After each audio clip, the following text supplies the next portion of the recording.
Around Dodge City and in the territory on West, there's just one way to handle the killers and the spoilers, and that's with a U.S. Marshal and the smell of Gunsmoke.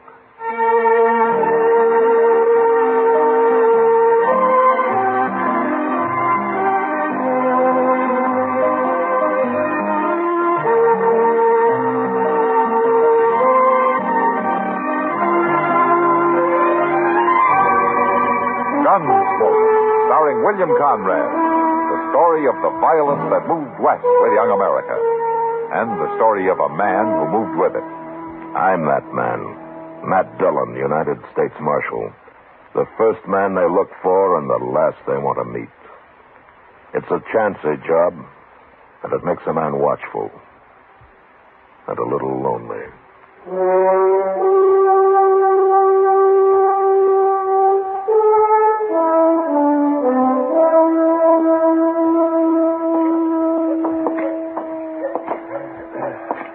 Nice day, Matt. The wind's gone down anyway. Mm-hmm. Sure was blowing last night. Where were you last night, Doc? Out at the Caldwell place. Mrs. Caldwell's expecting. Huh? Still? It was a false alarm last night. Yeah. You ought to get some sleep while you can. I know. That's right where I'm headed, too. Doc Adams. Oh, hello, Ruth. I've been looking for you, Doc. Matt, this is Ruth Tucker. Shell Tucker's son. Hello, Roof. We ain't met before, Marshal. No, we haven't. How is your pa these days? Well, he's just like ever. But his ma I come to get Doc for. Your ma? What's the matter, Ruth? She swallowed a nail, Doc, and it's hurting her bad. Swallowed a nail? How'd she do that? Well, I told her not to, but she was fixing the chicken house anyway, and she had some nails in her mouth. You say it's hurting her? It's her stomach. She's got a terrible pain in her stomach. That's that. I'll ride out with you right away, Ruth. I ought to warn you, Doc. You know how Pa is. Matt, Shell doesn't like doctors. No? He hates them. But he ain't there right now, Doc. He's been out on the prairie the last couple of days. When'll he be back? I don't know for sure, Marshal. But Ma said to get Doc anyway. She doesn't want to die. Shell would cause trouble if he found Doc there, would he? He sure would. He'd beat him half to death. Well, maybe I better ride out with you, Doc, just in case Shell comes home while you're there. That's a good idea, Matt. I think you'd better. Roof, you know Chester, don't you? Oh, sure. I'll go over to the Long Branch and tell him that I want him to go with us, huh? Okay, Marshal.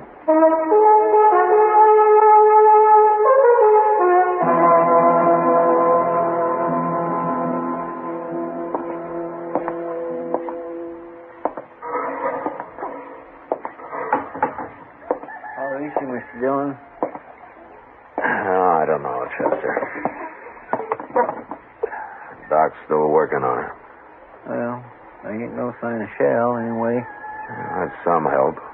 What's the matter with a man like that, Mr. Dillon? Hating doctors the way he does?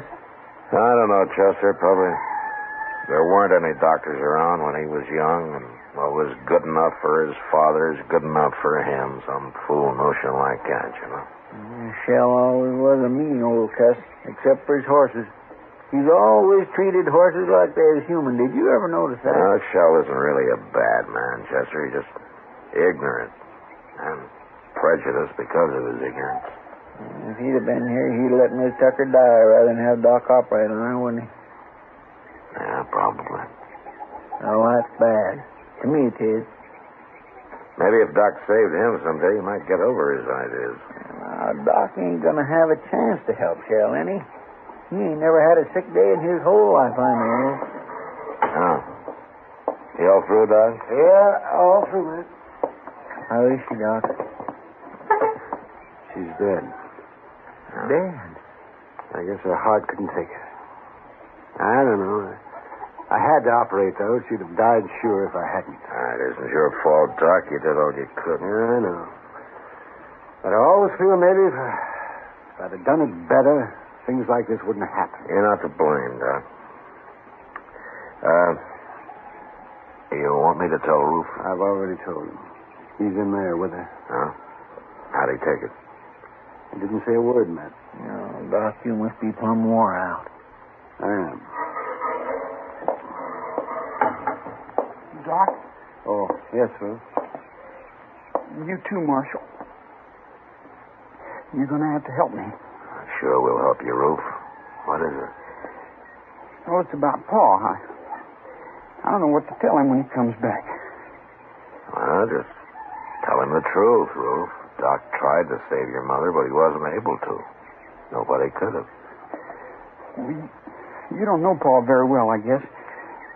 He just won't stand for it. There's nothing he can do about it now. It's all over. When Pa says a thing, he means it. And he said none of us was ever to go near a doctor. Ruth, do you agree with your Pa's thinking? No. Neither did Ma. But we didn't dare cross him when he was around anyway. I'm afraid of him, Marshal. You have to stay here and tell him. Well, I've got to get over to the Caldwell place. That baby's due any time now. But you can't go now. I'll stay here till he comes back, Ruth. Chester, you better ride into town in case anybody's looking for me. All right, sir. It's a funny thing how a doctor can lose one life and maybe bring another into the world the very same day. Well, come on, Chester. We can ride part way together.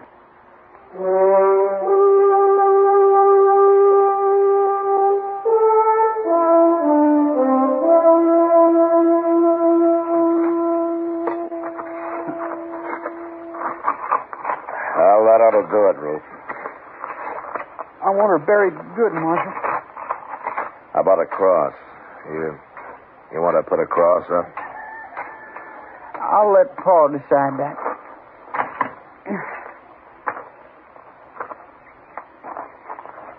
Oh, my gosh, Marshal. Here he comes now. Huh? Oh, yeah. It looks like he's been riding pretty hard, doesn't he? Pa always rides hard, but he takes mighty good care of his horses all the same. He's never hurt one yet. Yeah, I know. Hello there, Marshal. How are you, Shell? Well, what are you doing out here? Shell,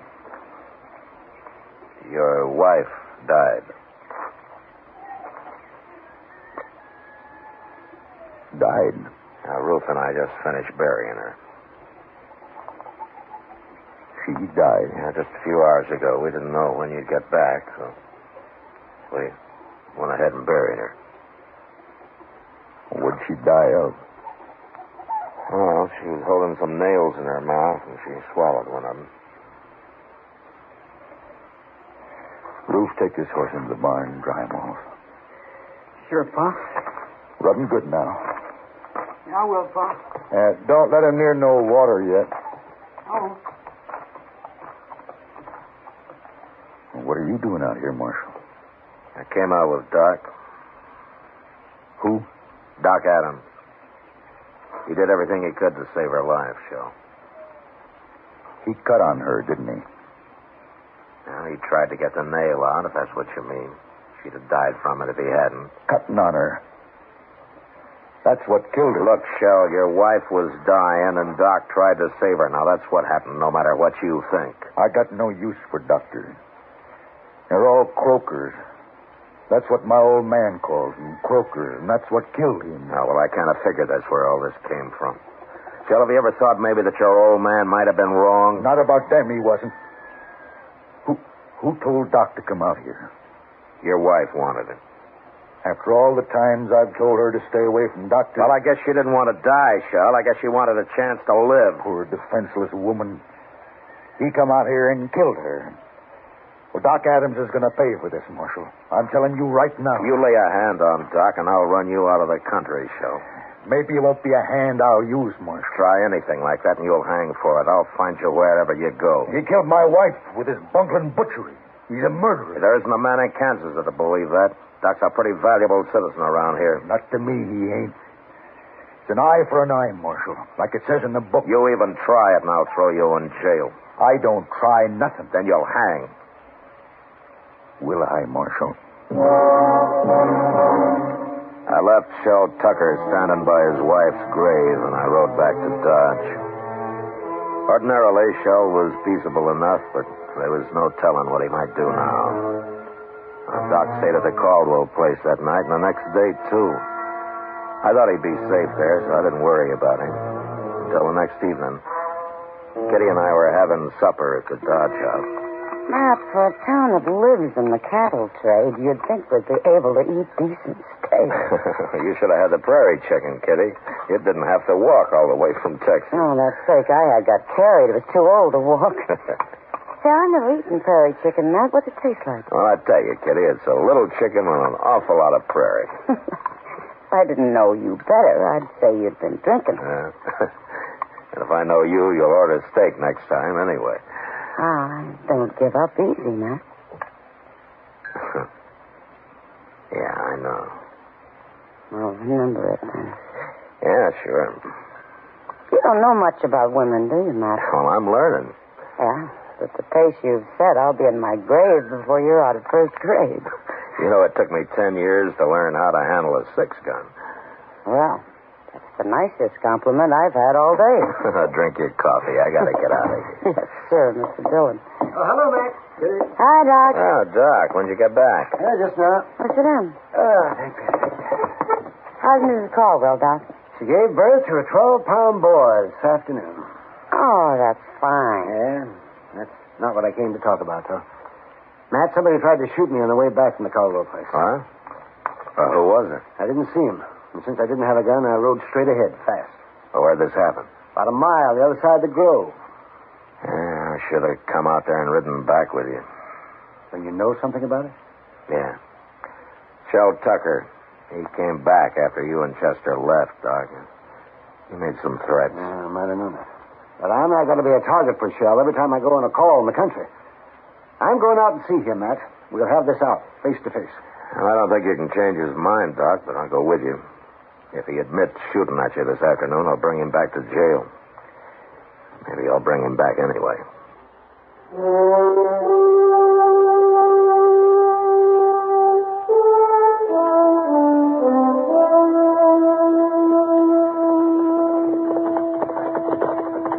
Somebody in the corral there, Matt. Yeah, it looks like Shell. Yes. Him and Ruth both. Well, let's leave them here. They'll stand.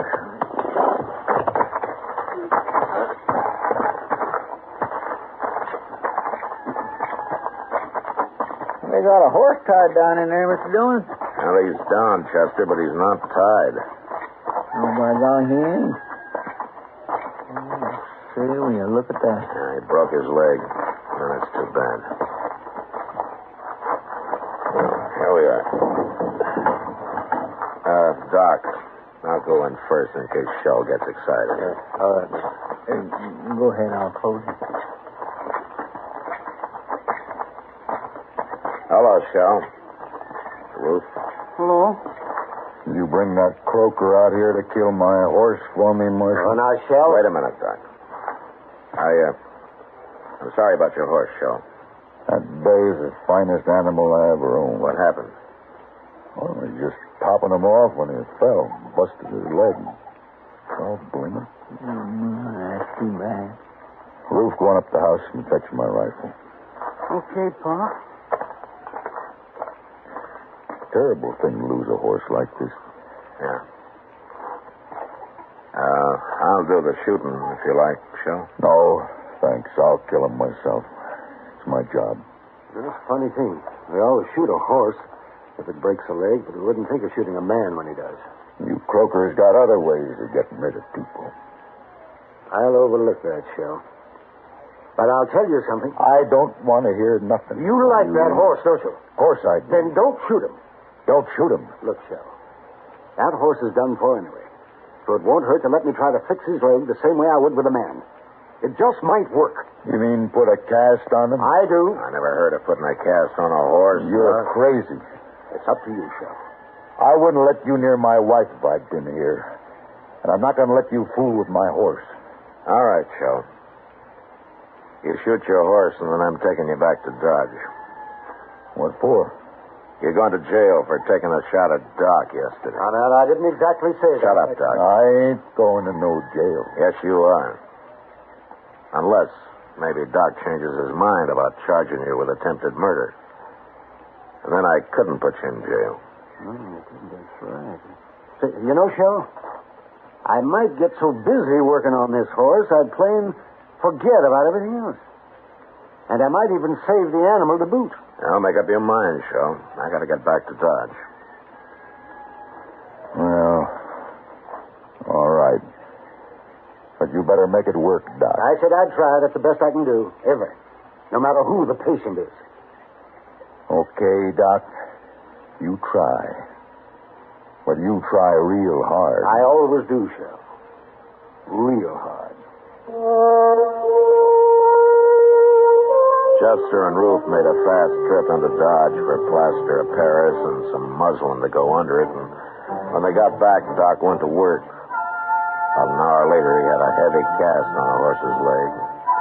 And after giving Shell some final instructions, he was finished. He promised to come back in a couple of weeks and put a lighter cast on, and then we left. Shell didn't say much, but I knew if anything went wrong with that horse, he'd be after Doc again. However, 6 weeks went by before anything happened. Doc and I were in his office with a game of chess that we started a few days earlier. Doggone rook of yours sitting down there, man. If I move my bishop, you'll be right under my queen. Yeah, it's the only move you got, Doc. All right. There you are. Yeah. Well, see what you can do with that, huh? Couple more of those, and I'll get that queen. Doc? Hello, Shell. Doc, I've been looking everywhere for you. Blast you. Why'd you put a sign on your door saying you were out? Shell, how come you're wearing a gun? Man, be a fool not to wear a gun in this town, Marshal. You'd be a worse fool to try to use it. Now, don't you rile me. I'm in a bad enough temper already. What's wrong, Shell? Something happened to your horse? No, he's tied up right outside, Doc. What? Yeah, I took that second cast off myself, and then I rode him in here. Of course, I took it easy with him, Doc. Well, what do you know? By heaven, it worked. Well, that's fine, Shell, but what do you say heated up about? Well, you'd be heated up, too, Marshal, if you'd been carrying a bad tooth in your jaw as long as I have. What? You mean you're looking for a doctor, Shell? Well, I'm mad enough to admit it, Marshal. Oh, well, now, Shell, you just sit down right over there. See that? I'll see what I can do. Okay, Doc. This is the one right here. I see. Now, try to get it out, will you? I'll try, Shell. Yeah. That's the best I can ever do. Ever. That's good enough for me, Doc.